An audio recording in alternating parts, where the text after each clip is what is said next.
Olá, mestre, seja muito bem-vindo nessa primeira aula do Guia Tecnológico do Bitcoin. Nessa aula introdutória eu vou falar sobre Bitcoin e a blockchain, do que elas são constituídas e por que elas são uma revolução no nosso mundo digital. Quando a gente fala de criptomoeda ou de Bitcoin, a gente está falando sobre uma oportunidade chamada Oportunidade Econômica 4.0. Economia 4.0, e por que eu chamo a economia de 4.0?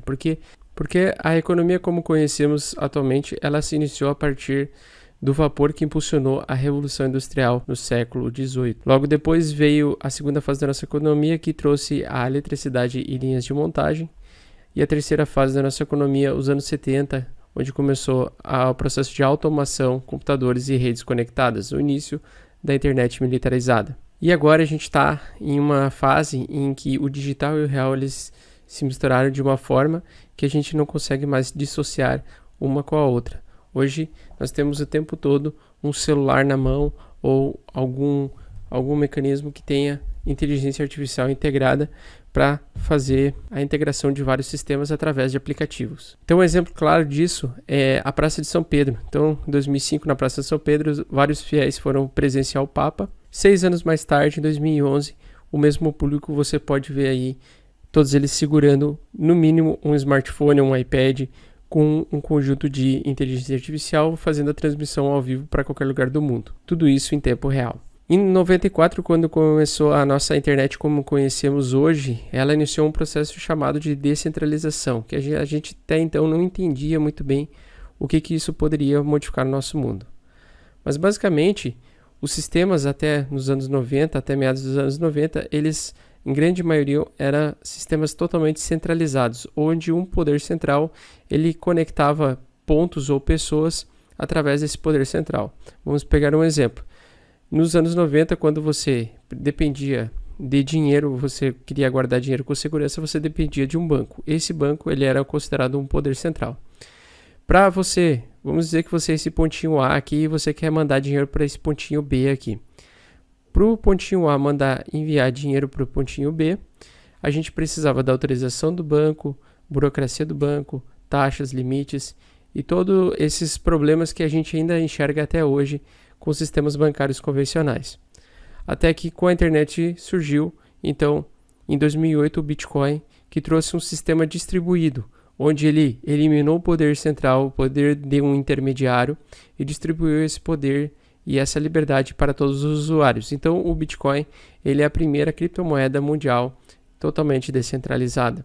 Assim como aconteceu com o Bitcoin e o banco, que foi destruído através que o Bitcoin aconteceu por causa dessa destruição desse poder central, que era no caso o banco. Você pode também pegar outros exemplos práticos aí, como os correios. Então até 1990 você dependia de correios para mandar mensagens da pessoa A para a pessoa B. Você dependia desse intermediário, desse poder central para fazer a intermediação, e ele vai cobrar as taxas e você teria que respeitar os limites e prazos daquele poder central. Então, se o poder central ele não funcionava nos finais de semana ou feriados, você tinha que esperar pacientemente aguardar até o período que você pudesse fazer o envio dessa mensagem do ponto A ao ponto B. Com o sistema de SMTP, que é dos e-mails, você conseguia então através da internet, enviar e-mails para qualquer e-mail ou para qualquer empresa que tivesse e-mail utilizando o mesmo sistema. Então, o sistema SMTP de e-mails ele é muito semelhante à blockchain do Bitcoin. Então, a criação do Bitcoin ela passou por 2 etapas principais, tá? A distribuição de bancos de dados P2P, que é aí a nossa blockchain, e criptografia avançada para fazer os desafios matemáticos e deciframentos matemáticos necessários para fazer a validação das transações. Então, como eu coloquei no Facebook alguns meses atrás, eu coloquei ali um exemplo de que para os bancos centrais, Bitcoin nunca vai ser uma boa ideia, da mesma forma como para os correios o e-mail nunca foi uma boa ideia, da mesma forma que para os jornais a internet nunca foi uma boa ideia, e assim sucessivamente. A verdade é que sempre, através da tecnologia, a gente vê uma evolução cada vez maior e uma disrupção de grandes poderes centrais antigos que eram importantes até então, sendo liquidados e destruídos aí através da liberdade que a internet trouxe, através da conexão entre várias pessoas do mundo todo. Então, o Bitcoin sendo a primeira moeda mundial descentralizada, ela tem algumas características específicas, tá? Então, o Bitcoin é uma moeda 100% digital, que não é emitida por nenhum banco central, ela não possui intermediários, é uma moeda eletrônica, descentralizada e escassa, ou seja, ela tem um limite de moedas. P2P, ou seja, você pode fazer negociações de criptomoedas, de Bitcoin, ponto a ponto, sem necessidade de um intermediário, e ela é criada a partir de um processo conhecido como mineração. E as características delas, então? E as características do Bitcoin, então, ela é escassa, então existem apenas 21 milhões de unidades de Bitcoins que podem ser mineradas até 2140. Cada Bitcoin pode ser fracionado ou dividido em até 8 casas decimais, você podendo, então, comprar 0,0000001, e este valor em fração é conhecido como Satoshi. Então, às vezes, as pessoas elas se preocupam muito em ter um Bitcoin inteiro, mas elas esquecem que elas podem comprar um Satoshi. A tecnologia inovadora permite a segurança e transparência das transações, além de tornar o Bitcoin descentralizado. O Bitcoin em si, ele não é totalmente anônimo ou completamente anônimo. Ele, pelo contrário, você consegue fazer o rastreio de todas as transações, de todas as carteiras, desde o seu concebimento, desde o bloco Gênese, que aconteceu lá em 2009. Porém, se você não sabe o nome da pessoa ou os dados da pessoa que tem a determinada carteira que você quer saber, o rastreio, você não vai saber de quem que é aquela carteira. Mas você consegue sim enxergar todas as transações realizadas na blockchain, de trás para frente e de frente para trás, ao longo de todo o tempo que foi lançado o Bitcoin. As taxas de transações elas tendem a ser muito menores e funcionam 24 horas por dia. Então, para aceitar Bitcoin no seu estabelecimento, você necessariamente só precisa de uma carteira digital, uma paper wallet, que te permite armazenar os seus Bitcoins. Lá você consegue fazer a impressão desse QR Code e colar em qualquer estabelecimento e passar assim a receber Bitcoins de forma bem fácil, diretamente para a sua carteira. E essa sua carteira ela é não somente única, mas também você pode armazenar todos os seus Bitcoins sem ninguém saber que você está recebendo Bitcoins naquela carteira. Então, como funciona a tecnologia do Bitcoin? Então, o Bitcoin é dividido em duas tecnologias principais, tá? Que eu vou chamar aqui.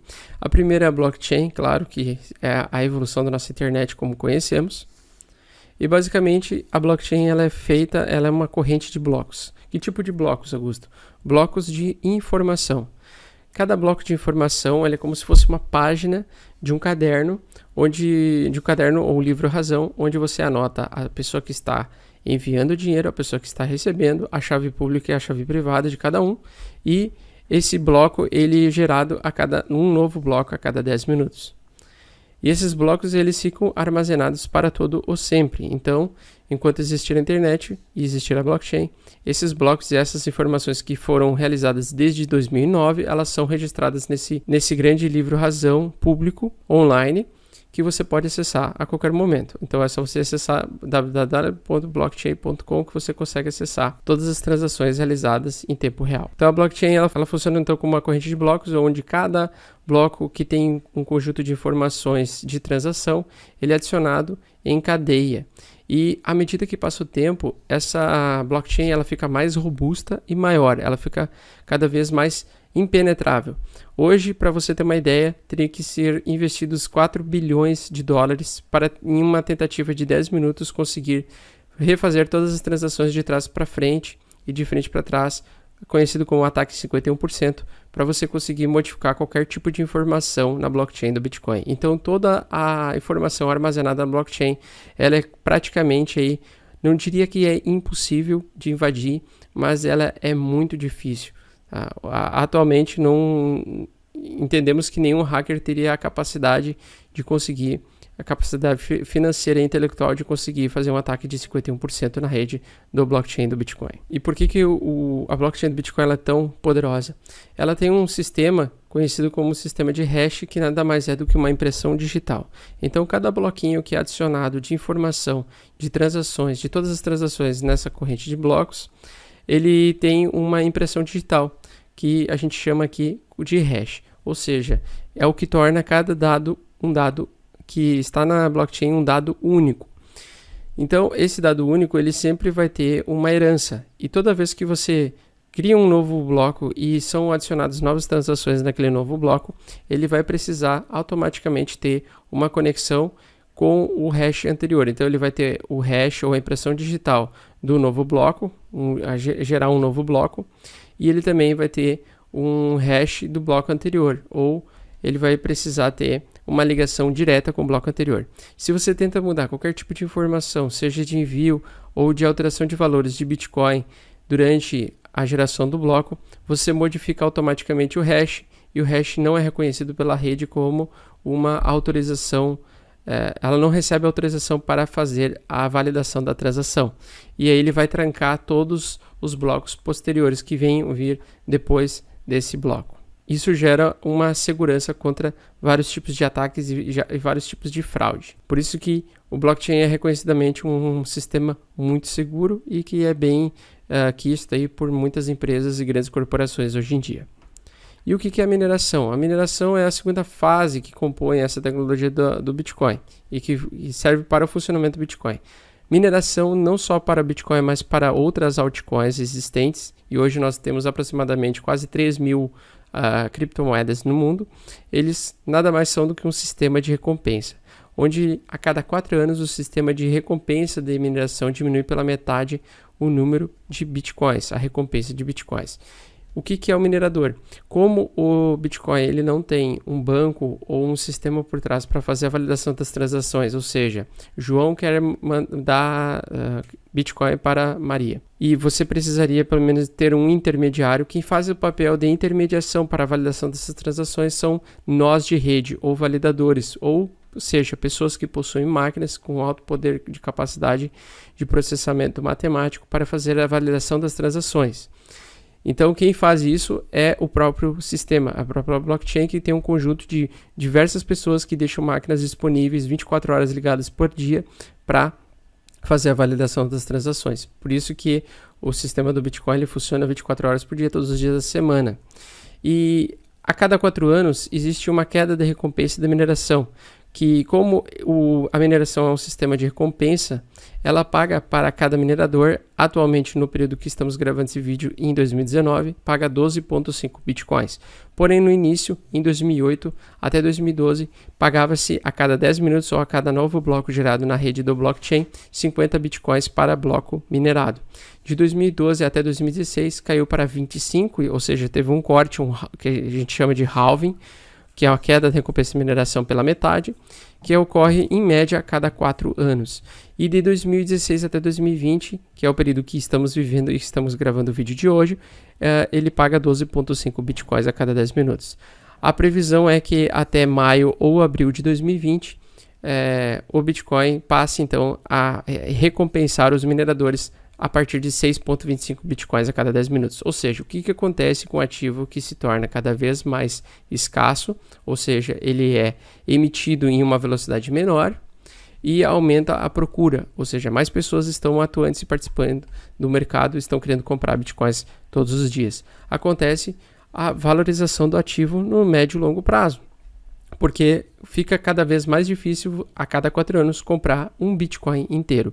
Por isso que mesmo com as grandes altas e grandes quedas que o Bitcoin tem sofrido nesses 10 anos, você nunca mais consegue comprar Bitcoins a um preço tão baixo como, por exemplo, em 2010, 2012 e 2013, por exemplo. Até incluindo aí 2016, onde você via Bitcoin a $1.000 por unidade. Então, à medida que passa o tempo, é mais difícil de você conseguir comprar um Bitcoin inteiro por causa dessa relação de oferta e demanda e dessa velocidade diminuta de emissão de novos Bitcoins na rede, que está pré-programada para ser lançada a cada 10 minutos até o período de 2140. Após o período de 2140, não existirão mais novos Bitcoins lançados ou produzidos na rede, e sim vai ser a sobrevivência da rede vai depender apenas da taxa de validação das transações que os mineradores fazem. Tá? Então, os mineradores eles não ganham só para descobrir um novo bloco, mas eles também ganham dinheiro por validar transações de todas as pessoas que utilizam a rede do Bitcoin. Então, agora a gente vai para a próxima aula.